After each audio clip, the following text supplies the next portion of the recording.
Hello guys! Good day po sa inyong lahat. Ayan, at naluto na rin po sa wakas ang aming fried chicken.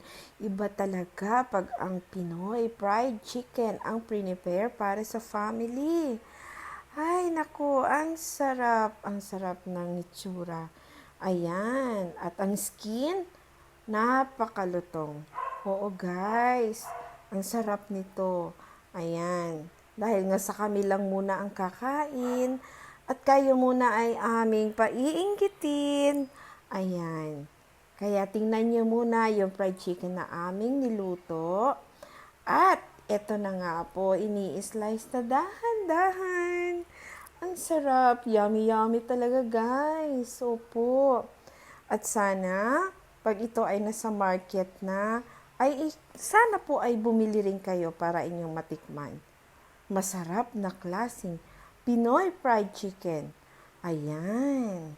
Okay guys, sana ay sa susunod kayo naman ang aming patitikimin para sa free taste. Okay guys? Ayan, sige po. Tingnan nyo na lang ha. Patakam-takam na lang muna. Ayan. O diba, hinati na. At tingnan ninyo naman. Yan. Yung quarter na yan, guys. Busog na busog ka na yan. May dalawang rice. O diba? Tapos may atsara. At merong sausawan na toyo mansi. Ay, nako.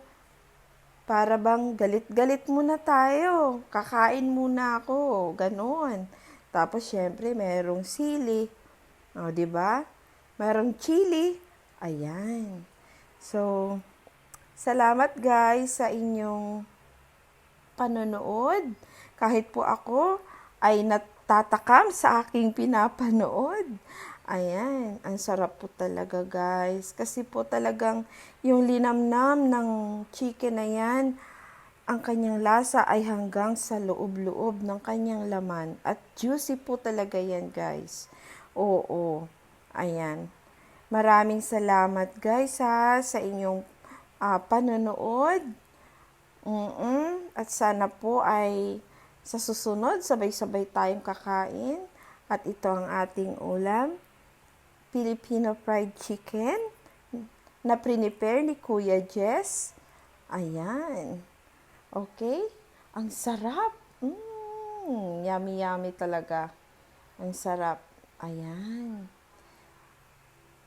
Panoorin nyo na lang guys kung gaano ka talaga malalaway. Ayan. Thank you guys sa inyong panunood ha. At sana nga po sa susunod, sabay-sabay naman tayong kakain na ang ulam natin ay ito nga pong fried chicken na niluto ni Kuya Jess.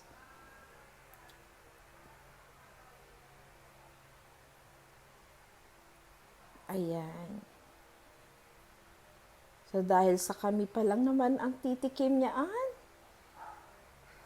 ayan. At mai-enjoy talaga namin sapagkat kami ay tatlo lang.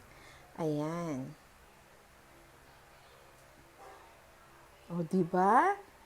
Ang sarap. Tara na, kain na tayo.